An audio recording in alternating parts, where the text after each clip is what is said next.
Hello guys, मैं हूं संदीप और आप देख रहे हैं psycho for you. So guys, NCERT का जो हमारा वीडियोस की सीरीज़ चल रही थी तो उसका यह 4th चैप्टर है, जिसमें 4th चैप्टर में हमने फर्स्ट पार्ट मैंने इसका आपको प्रोवाइड कर दिया है। सो यह जो वीडियो का है यह सेकंड पार्ट होगा। तो यहाँ तक हम पढ़ चुके हैं, मैं आपको बता देता हूँ। सो गाइज़, जो हमने जो फैक्टर थे वो कर लिए थे। सो बेसिकली हमने यहाँ तक कर लिया था, ठीक है। जो टॉपिक है वो हमारा फर्स्ट पार्ट में हमने यहाँ तक कर लिया था। सो जो फर्स्ट टाइम इस वीडियो को देख रहे हैं तो मैं उसको बता दूं कि पहले आप क्या करें, जो इस वीडियो का फर्स्ट पार्ट है वो जा कर के देख लें। तो वीडियो का फर्स्ट पार्ट देखने के लिए यहाँ इसी वीडियो की डिस्क्रिप्शन में आपको लिंक मिल जाएगा, तो वहाँ से आप इसका फर्स्ट पार्ट देख सकते हो। सो चलिए गाइज, हम यहाँ से स्टार्ट करते हैं। तो जो हमारा चैप्टर है वह डिसऑर्डर से रिलेटेड है। मीन्स जो मनोवैज्ञानिक विकार हैं वो कैसे हैं, इसमें बहुत सारे प्रकार हम पढ़ेंगे, ठीक है। अलग अलग से जो डिसऑर्डर्स होते हैं वो पढ़ेंगे, उसके लक्षण पढ़ेंगे, ठीक है। तो काफ़ी चीज़ें इसमें हम डिस्कस करने वाले हैं। सो हमारे पास जहाँ से अब हमारा जो टॉपिक है वो स्टार्ट होता है एनेक्सिटी डिसऑर्डर से। सो यहाँ पे हमारे पास देखो कह रहे हैं कि one day while driving home Dev felt his heart breathing rapidly. तो कह रहे हैं कि एक दिन जब कार से जब घर वापस जाते समय देव ने पाया कि जो उसका हार्ट है वह तेज़ी से क्या है धड़क रहा है। उसके बाद कह रहे हैं he started sweating profusely and even felt short of breath. He was so scared that he stopped the car and stepped out. तो इसमें आगे लिखा है कि उसे बहुत ज़्यादा पसीना आ गया है, उसका दिल ज़ोर ज़ोर से धड़क रहा था, उसकी सांस है वो फूल रही थी, ठीक है। उसे इतना डर लगा कि उसने अपनी जो कार है उसको स्टॉप कर दिया और वह कार से बाहर आ गया। उसके बाद कह रहे हैं in the next few month, और अगले ही कुछ महीनों में कह रहे हैं these attacks increased and now he was hesitant to drive for fear of being caught in traffic during an attack. तो भाई यहाँ पे कह रहे हैं कि अगले ही कुछ महीनों में इस तरह के जो अटैक थे उसको मीज़ बार बार पड़ रहे थे, और वह इतना मीज़ जो यह अटैक्स है यह इतना बढ़ गया कि वह कार चलाने में, कार को ड्राइव करने में जो देव है वह हिचकिचाने लग गया, ठीक है। उसे मीज़ हर बार यह एक तरीके का डर सताने लगा कि कहीं उसको ट्रैफिक में दौरा न पड़ जाए और कहीं उसका एक्सीडेंट ना हो जाए या वह ट्रैफिक में फंस न जाए, ठीक है। उसके बाद कह रहे हैं Dev started feeling that he had gone crazy and would die. तो उसे इस तरीके का फील आने लगा कि कहीं वह क्रेजी न हो गया हो और या वह कहीं ना कहीं वह जल्दी मर न जाए, ठीक है। उसके बाद कह रहे हैं soon he remained indoor and refused to move out of the house। और जल्दी ही उसने क्या कर लिया, अपने आप को घर में लॉकडाउन कर लिया, अपने आप को घर के अंदर ही बंद कर लिया, वह रहने लग गया घर के अंदर, और उसने बाहर जाने से मीन्स क्या कर दिया, मना कर दिया।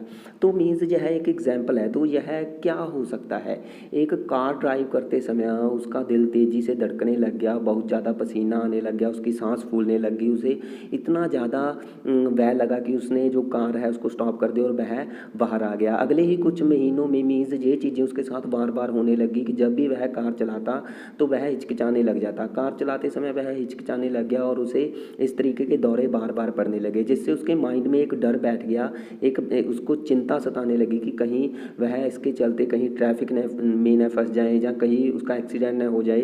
तो वह इस तरीके से इतना क्रेजी हो गया कि उसको लगा कि वह कहीं ना कहीं जल्दी न मर जाए, है ना। उसके बाद फिर उसने क्या कर लिया कि अपने आप को घर के अंदर बंद कर दिया और उसने घर से निकलना क्या कर दिया, उसने मना कर दिया कि वह अब कभी भी घर से बाहर नहीं निकलेगा।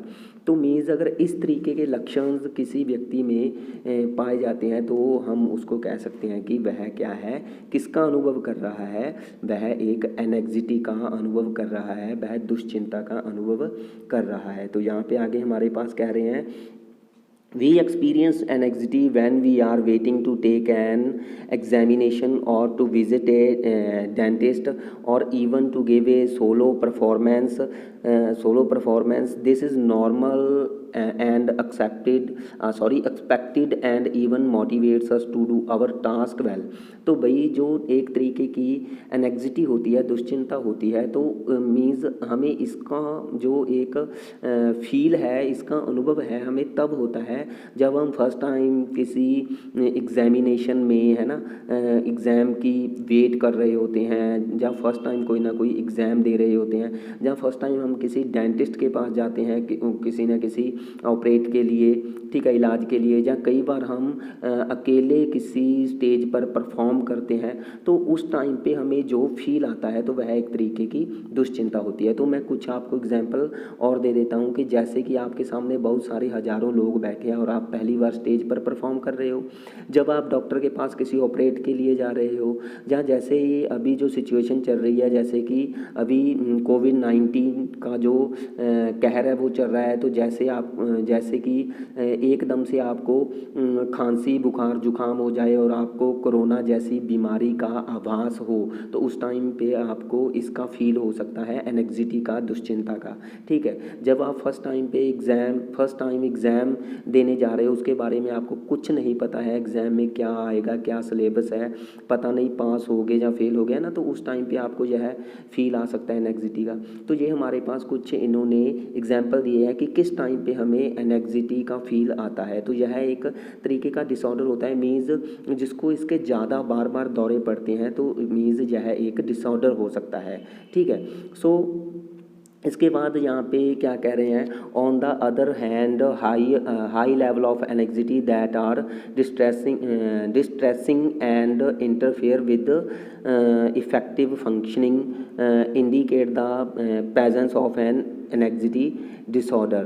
तो भाई आगे इन्होंने ये कहा है कि आ जाए कि जो कि हायर लेवल की जो यह एनेक्सिटी होती है, तो यह क्या करती है, व्यक्ति को डिस्ट्रेस करती है, ठीक है, और उसके मीन्स जो डेली लाइफ के फंक्शंस होते हैं, जो भी वह कार्य वगैरह करता है, जो भी क्रियाकलाप करता है वह अपने डेली लाइफ में, ठीक है, एक्टिविटीज़ करता है, तो उसमें यह क्या है, बाधा पहुंचाती है, ठीक है। तो यह एक मनोविज्ञान विकारों की सबसे एक नॉर्मल सी क्या है, श्रेणी है, एक तरीके का, मीन्स यह एक तरीके का कॉमन सा डिसऑर्डर है जो कि साइकोलॉजिकल डिसऑर्डर्स की कैटेगरी में आता है, ठीक है। सो सिंपली हमने अभी यहाँ तक जो एक तरीके की दुश्चिंता है, एनेक्सिटी है, उसके बारे में हमने यहाँ तक कुछ इसके लक्षण पढ़े कि किस तरीके के लक्षण सिम्टम व्यक्ति में शो होते हैं, तो उस टाइम पे हम कह सकते हैं कि वह एनेक्सिटी डिसऑर्डर से ग्रसित है। तो इसी तरीके से आगे एनेक्सिटी में हमारे पास क्या कुछ दिया है, इसको और अच्छे से पढ़ लेते हैं।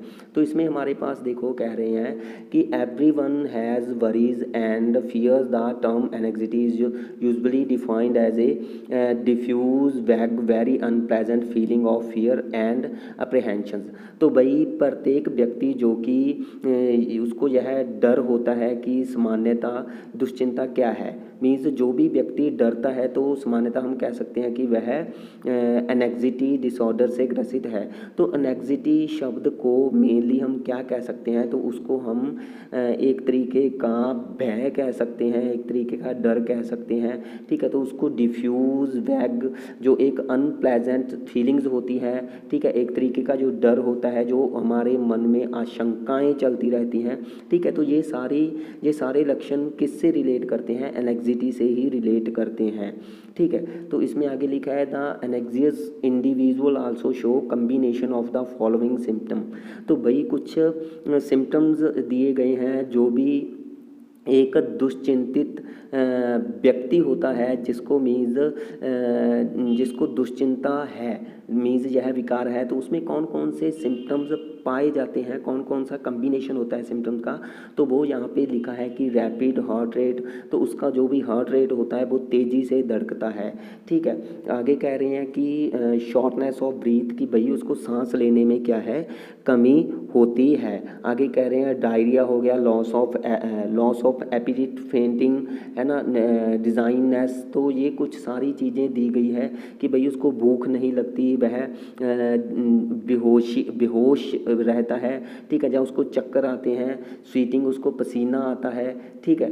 तो स्लीपलेस, उसको नींद बहुत कम आती है, ठीक है। फ्रिक्वेंट यूरिनेशन, वह बार बार क्या है कि वॉशरूम जाता है बार बार, एंड ट्रेमर्स, और उसको क्या है यहाँ पे हम कह सकते हैं कि कंपी, एक तरीके की वह उसको कंपी लगी रहती है, उसकी बॉडी है वो शिवरिंग में लगी रहती है, वाइब्रेट करती रहती है, ठीक है, क्योंकि कहीं ना कहीं उसको किसी चीज़ का डर है, या उसको कोई ना कोई ऐसा फील आ रहा है, आशंका का, डर का, ठीक है। तो ये सारे लक्षण एनेक्सिटी डिसऑर्डर की ओर ही संकेत करते हैं।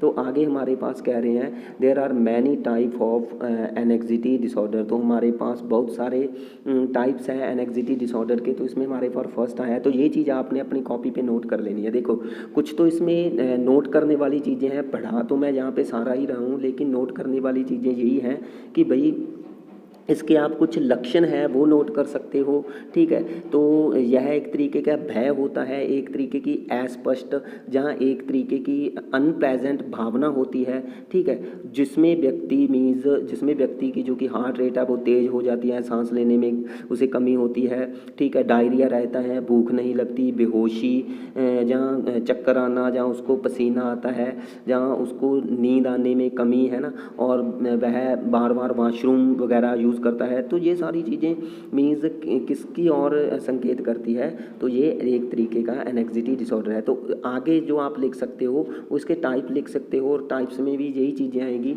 तो देखो टाइप्स में हमारे पास फर्स्ट में कह रहे हैं कि वही जनरलाइज्ड एनेक्सिटी डिसऑर्डर। तो सो गाइस जो जनरलाइज्ड एनेक्सिटी डिसऑर्डर है, ठीक है, तो इसके बारे में मैं ज़्यादा नहीं पढ़ूंगा, थोड़ा सा इसको बता देता हूँ कि इसके कुछ जो सिम्टम्स होते हैं, ठीक है। तो इसमें व्यक्ति कौन कौन से एक्टिविटीज़ करता है, ठीक है, तो एक तरीके का यह भी चिंता ही होती है, ठीक है। तो मीन्स इसमें यही कहा है कि ये देखो यहाँ पे कि consist of prolonged, vague, unexplained and intense fear that are not attach to any particular. Means यह एक तरीके का लंबे समय तक चलने वाला एक तरीके का अस्पष्ट या एक तीव्र डर होता है जो किसी वस्तु के साथ नहीं जुड़ा होता, ठीक है। मीन्स कोई वस्तु के साथ जुड़ा नहीं होता, यह डर मीन्स किसी विशिष्ट वस्तु के साथ जुड़ा है और वो वस्तु सामने आएगी या कोई स्टिमुलस सामने आएगा तभी वह इस तरीके का, यह मीन्स लंबे समय तक चलती ही रहती है, या उसके माइंड में चलती रहती है चिंताएँ, ठीक है। तो इसमें कुछ हम लक्षण देख लेते हैं कि भाई लक्षण में हमारे पास सिम्टम्स हैं वो कौन कौन से हैं। तो सीधी सी बात है, यहाँ पे जो व्यक्ति है, ठीक है, तो यहाँ पे वह अपने शारीरिक रूप से वह तनाव में रहता है, ठीक है, और अनेबल टू रिलैक्स, वह रिलैक्स नहीं कर पाता, वह रेस्टलेस होता है, and visibly shaky and tense. तो सिंपली सी बात है कि वह स्पष्ट रूप से जो एक कमज़ोर है, जहाँ तनावग्रस्त वह दिखाई देता है। तो ये हमारे पास फर्स्ट टाइप है एनेक्सिटी डिसऑर्डर का, जिसका नाम है जनरलाइज्ड एनेक्सिटी डिसऑर्डर। सो जनरलाइज्ड एनेक्सिटी डिसऑर्डर मैंने फर्स्ट आपको बता दिया, अपनी कॉपी पे नोट कर लेना। सेकंड अब आगे हमारे पास जो टाइप आया है वो है पैनिक डिसऑर्डर, ठीक है। सो पैनिक जो डिसऑर्डर है, ठीक है, इसको भी मैं सिंपली एक्सप्लेन ही करूँगा, जस्ट इसमें हम ज़्यादा नहीं पढ़ेंगे, मीन्स डीपली नहीं जाएंगे।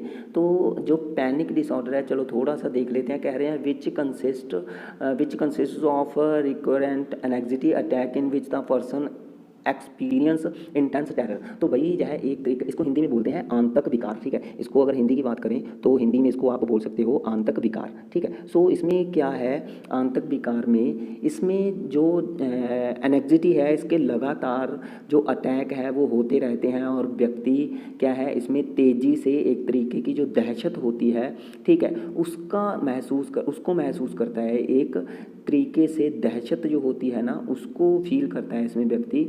और इसका अभिप्राय यह है, आगे इसमें देखो थोड़ा सा और पढ़ लेते हैं क्या दिया गया है। इसमें कह रहे हैं कि a panic attack denotes an abrupt surge of intense anxiety rising to a peak when thoughts of a particular stimuli are present। तो भाई इसमें ये चीज़ कही गई है कि जो इसका अभिप्राय यह है कि यह कभी भी किसी विशेष स्टिमुलस से संबंधित जब व्यक्ति के माइंड में विचार उत्पन्न होते हैं ना, तो उसी विचारों के कारण जो उसकी चिंता है वह एक तरीके का मीन्स पीक तक पहुंच जाती है, एक उच्चतम सीमा तक पहुंच जाती है एक तरीके की जो दुश्चिंता है, तो जिसके कारण उसको पैनिक डिसऑर्डर के दौरे पड़ते हैं। ठीक है, सो इसको मैं सिंपल वे से आपको डिस्क्राइब कर देता हूँ। अगर ये चीज़ नहीं समझ आई कि जो स्टिमुलस है, ठीक है, तो इस स्टिमुलस से संबंधित जब विचार उसके माइंड में आते हैं तो जो उसकी दुश्चिंता है वह एक हायर पॉइंट तक पहुँच जाती है। तो अगर ये चीज़ आपको नहीं समझ आई तो सिंपली आपने ये अपने माइंड में सेट करना है कि इसमें कई बार व्यक्ति के माइंड में कुछ ऐसे विचार आ जाते हैं, ये आप अपने चाहे कॉपी पे नोट कर लो जो चीज़ मैं बोल रहा हूँ, कि इसमें कई बार जब व्यक्ति के माइंड में कुछ ऐसे विचार आ जाते हैं जिसका संबंध उसके बीते हुए कल से होता है, जहाँ उसका ऐसा कल जो बहुत ही बुरा गुजरा होगा, जो उसका अतीत है वो बहुत ही बुरा गुजरा होगा, तो उस टाइम पे जब वह उस बुरे गुजरे हुए कल के बारे में सोचता है, अतीत के बारे में सोचता है, तो उसका संबंध ही इसमें स्टिमुलस से है कि स्टिमुलस वही एक तरीके का स्टिमुलस है। तो उस स्टिमुलस से संबंधित जब उसके माइंड में विचार आते हैं, ठीक है, तो जब वह उसके बारे में बहुत ज़्यादा सोचता है तो वह सिंपली क्या हो जाता है, पैनिक हो जाता है। क्लियर है? सो पैनिक होने के बाद ही वह एक दहशत का अनुभव करता है। ठीक है, तो उसे दहशत का फील आता है। सो यह एक तरीके का डिसऑर्डर है जब यह बार बार होता रहता है उसके साथ। तो इसमें भी हमारे पास क्या है, कुछ इन्होंने लक्षण दिए हैं वो यहाँ पे दिए गए हैं। तो यहाँ पे कह रहे हैं कि देखो फीचर, तो हमारे पास क्लिनिकल फीचर्स जो शामिल हो जाते हैं इसमें वो है shortness of breath, dizziness, trembling, palpitations हो गया, चॉकिंग, नोजिया हो गया, चेस्ट पेन हो गया, ठीक है, डिस्कम्फर्ट हो गया, fear of going crazy, losing control और डाइंग।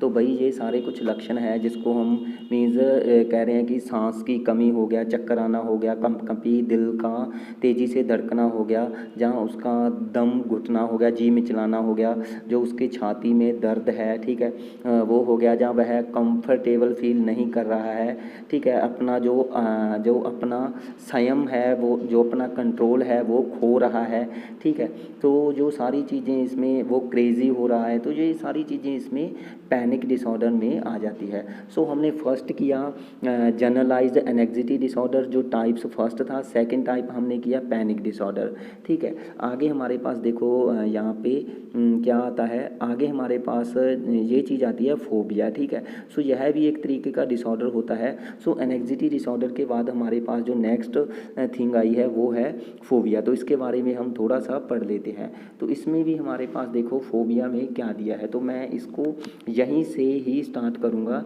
कि फोबिया होता क्या है। एक तरीके का यह डर होता है फोबिया, ठीक है। सो इसमें यहाँ से ही स्टार्ट करूँगा। तो देखो यहाँ पे कह रहे हैं कि people who have phobia have irrational fears related to specific object, कि भाई जो लोग जो कि फोबिया से ग्रसित होते हैं, ठीक है, तो वह किसी विशेष वस्तु, ऑब्जेक्ट, पीपल और सिचुएशंस, किसी व्यक्ति या किसी सिचुएशंस के प्रति मीन्स क्या है, एक तरीके का जो डर है वह महसूस करते हैं, ठीक है।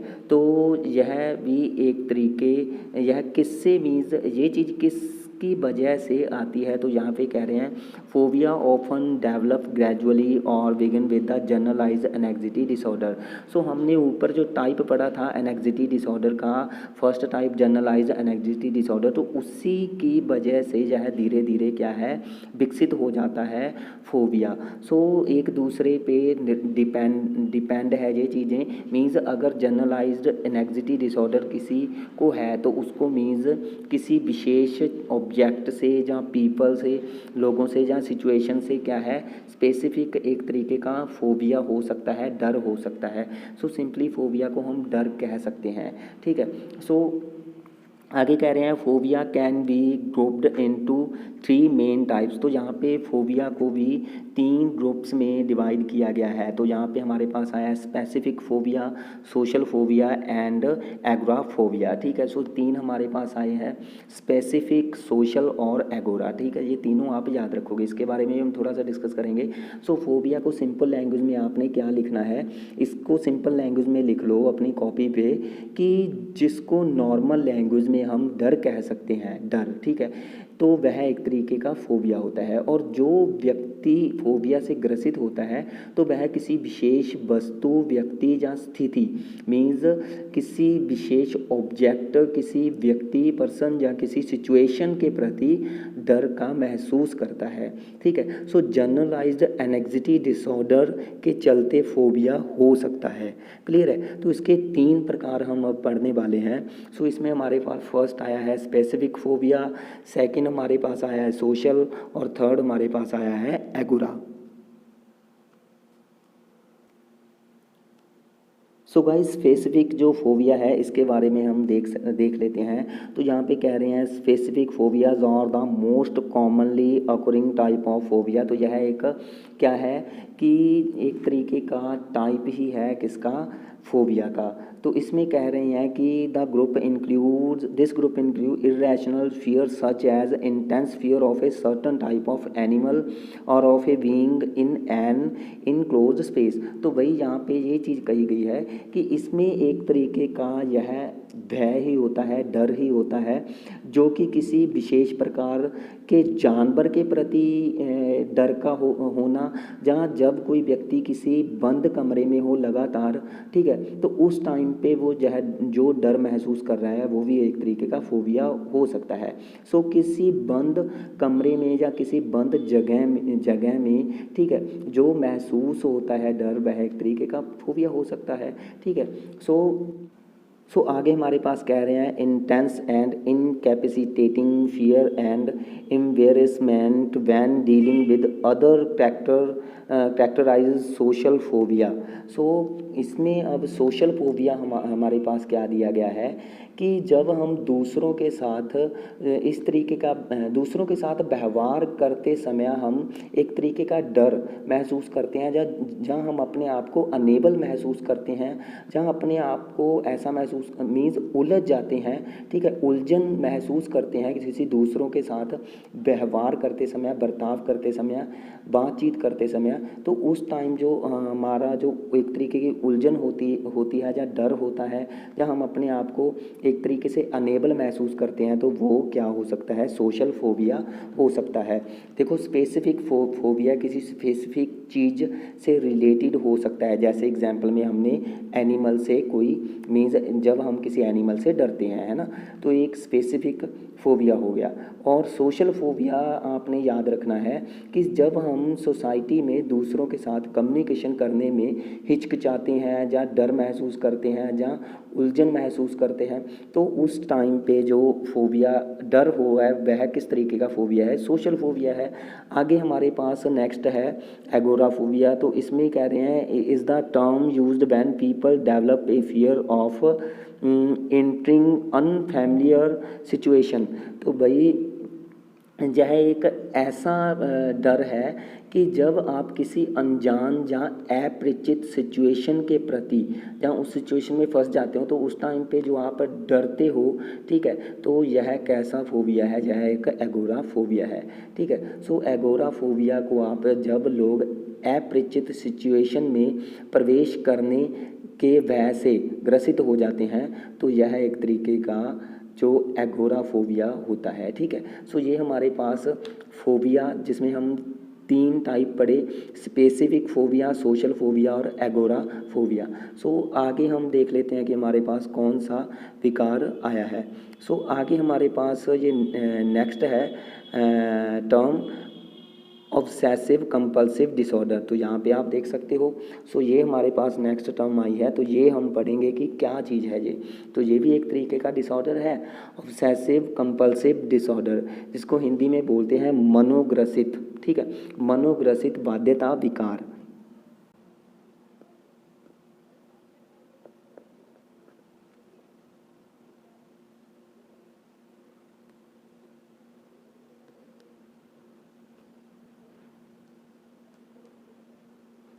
सो इसको हिंदी में बोलते हैं मनोग्रसित बाध्यता विकार।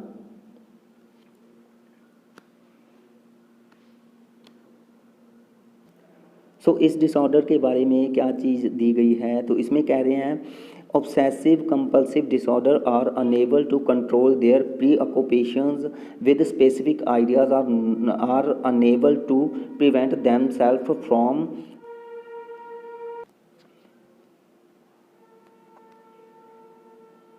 repeatedly carrying out a particular act or series of acts that affect their ability to carry out normal activities। तो भाई जो मनोग्रसित बाध्यता विकार है मीन्स ऑब्सेसिव कंपल्सिव डिसऑर्डर है, तो इसमें कुछ ऐसे विशिष्ट जो थॉट्स होते हैं, विचार होते हैं, तो इसमें व्यक्ति इतना ध्यान मग्न रहता है कि अपने आप को कंट्रोल करने में वह असमर्थ रहता है मीन्स अपने आप को कंट्रोल करने में वह अनेबल होता है। वह अपने आप को बार बार कई विशेष क्रियाओं को, पर्टिकुलर जो क्रियाएं होती है उसको करने से मीन्स रोक नहीं पाता। जो भी बार बार वह एक्टिविटी करता है तो वह करता ही रहता है, उसको वह रोक नहीं पाता, ठीक है। जहाँ तक कि वे जो उनकी सामान्य गतिविधियाँ हैं, ठीक है, वो भी क्या हो जाती हैं, बाध्यता हो जाती हैं मीन्स उसमें भी इंटरफेयर होता रहता है, ठीक है। जो नॉर्मल गतिविधियाँ हैं उसमें भी रुकावटें आती हैं, ठीक है। और इसमें वह अपने विशेष जो भी विचार होते हैं या विषय पर जो भी वह चिंतन करते हैं तो उस पे मीन्स वह रोक नहीं पाते। तो यहाँ पे ये चीज़ आप देख सकते हो कि obsessive behaviour is the inability to stop thinking about a particular idea और टॉपिक। देखो तो यही चीज़ इसमें लिखी है कि जो भी एक पर्टिकुलर आइडिया और टॉपिक होता है उसके बारे में वह थिंकिंग करने में अपने आप को वह स्टॉप करने में इनेबल होते हैं, वह रोक नहीं पाते, ठीक है। व्यक्ति किसी विशेष टॉपिक के बारे में सोचता ही रहता है, उसके माइंड में कुछ ऐसी चीज़ें चलती ही रहती हैं जिससे वह मीज़ इस विकार से ग्रसित हो जाता है, फिर हम कह सकते हैं, ठीक है। सो आगे यही चीज़ लिखा है, the person involved often find these thoughts to be unpleasant and shameful. तो इसमें यही लिखा है कि विशेष विचार या विषय पर चिंतन करने से वह रोक नहीं पाता, तो जो भी यह चीज़ें करता है तो उसको हम क्या कह सकते हैं, ऑब्सेसिव बिहेवियर कह सकते हैं, ठीक है। आगे हम वही ऑब्सेसिव बिहेवियर कहलाता है। उसके बाद कहा है कि कंपल्सिव बिहेवियर, ठीक है। तो यहाँ पे हमने दो चीज़ें पढ़ी थी, ऑब्सेसिव बिहेवियर और कंपल्सिव, ठीक है। स्टार्टिंग में मैं आपको दिखा देता हूँ, देखो हमने यहाँ पे दो चीज़ें देखी थी, ऑब्सेसिव कंपल्सिव डिसऑर्डर, ठीक है। ऑब्सेसिव हम अलग से पढ़ रहे हैं और कंपल्सिव अब हम यहाँ पे अलग से पढ़ रहे हैं, तो यही चीज़ हम यहाँ पे पढ़ रहे हैं। देखो ऑब्सेसिव में हमने क्या पढ़ा, ऑब्सेसिव बिहेवियर में हमने पढ़ा कि व्यक्ति किसी विशेष टॉपिक पर, ठीक है, किसी विशेष आइडिया पर जो थिंकिंग कर रहा होता है तो वह लगातार जारी रहती है, वह अपने आप को उस पर मीन्स स्टॉप करने के प्रति अनेबल होता है, ठीक है, वह असक्षम होता है, असमर्थ होता है। सो आगे कंपल्सिव बिहेवियर में क्या दिया गया है, कंपल्सिव बिहेवियर कह रहे हैं is the need to perform certain behaviour over and over again. तो ऑब्सेसिव बिहेवियर में तो एक तरीके की थिंकिंग आ जाती है, लेकिन कंपल्सिव बिहेवियर में हमारे पास यहाँ पे लिखा है कि जो इससे व्यक्ति ग्रस्त होता है, ठीक है,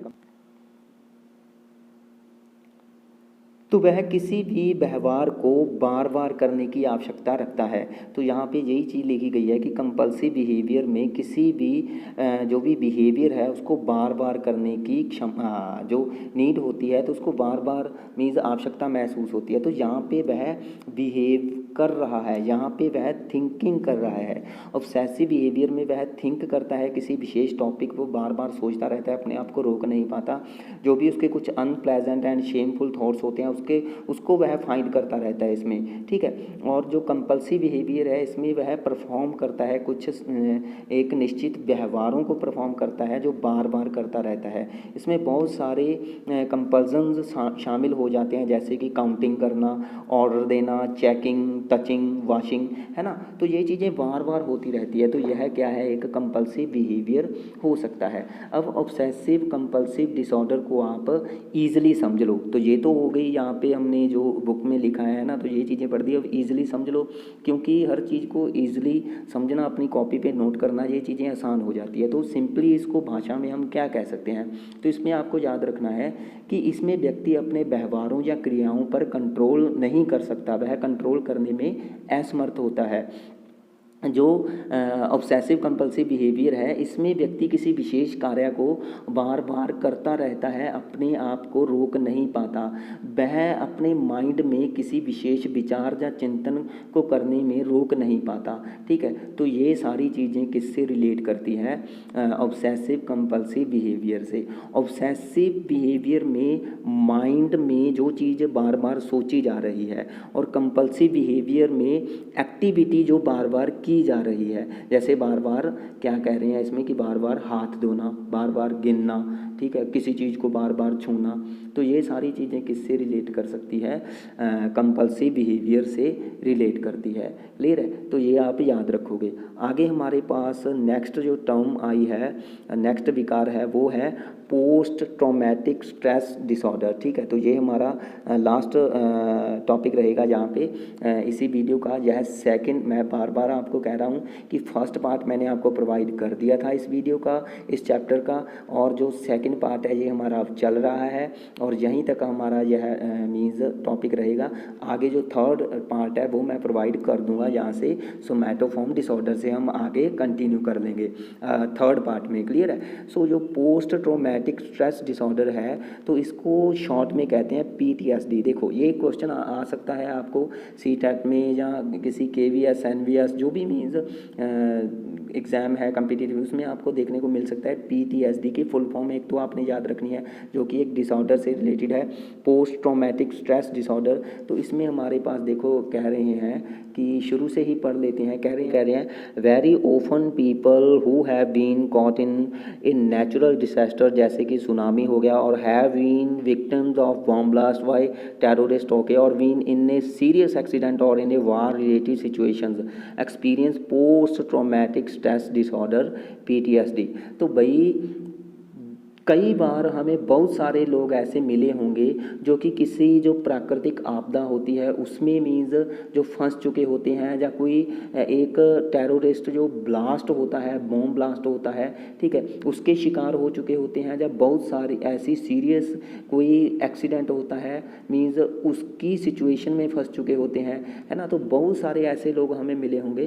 तो कई बार ऐसे लोग किस डिसऑर्डर का शिकार हो जाते हैं? वह PTSD का शिकार हो जाते हैं। ठीक है, तो इसमें मीन्स वह क्या है, कुछ सिम्टम है, वेरी वाइडली बट में include recurrent dreams, flashbacks, impaired concentration and emotional numbing. तो भाई ये कुछ इसमें दिया गया है कि उनको मीन्स बार बार सपने आते हैं। फिर जो भी मीन्स ऐसी सिचुएशन में फंसे होते हैं लोग, उनको बार बार सपने आते हैं और उसको नींद नहीं आती, क्योंकि जो सपने भयानक होते हैं और वह जाग जाते हैं, उनकी जो कंसंट्रेशन करने की क्षमता है उसमें कमी आ जाती है।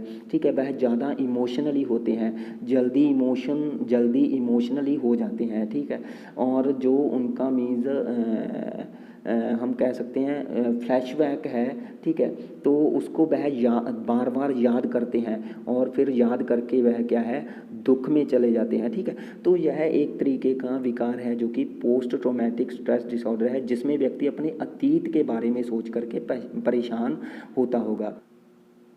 सो गाइज़, ये कुछ हमारे पास डिसऑर्डर थे जो कि हमने इसमें, मैं आपको थोड़ा सा रिपीट करवा देता हूँ कि हमने क्या कुछ चीज़ें पढ़ी। तो हमने अपना टॉपिक है वो यहाँ से स्टार्ट किया था, एनेक्सिटी डिसऑर्डर से।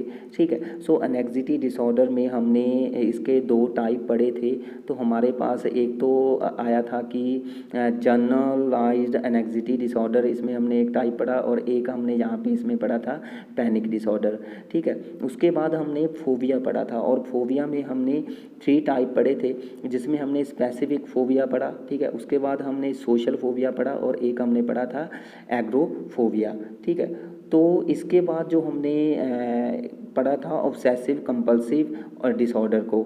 सो ऑब्सेसिव कंपल्सिव डिसऑर्डर में ऑब्सेसिव हमने अलग से पढ़ा, ठीक है, और कंपल्सिव बिहेवियर हमने अलग से पढ़ा। उसके बाद हमने लास्ट में यहाँ पे किया था पोस्ट ट्रॉमेटिक स्ट्रेस डिसऑर्डर। ठीक है, सो ये कुछ डिसऑर्डर हैं। तो हमारा साइकोलॉजिकल डिसऑर्डर चैप्टर चल रहा है, जिसमें मैंने फर्स्ट पार्ट आपको प्रोवाइड कर दिया है, उसका लिंक आपको इसी वीडियो के डिस्क्रिप्शन में मिल जाएगा।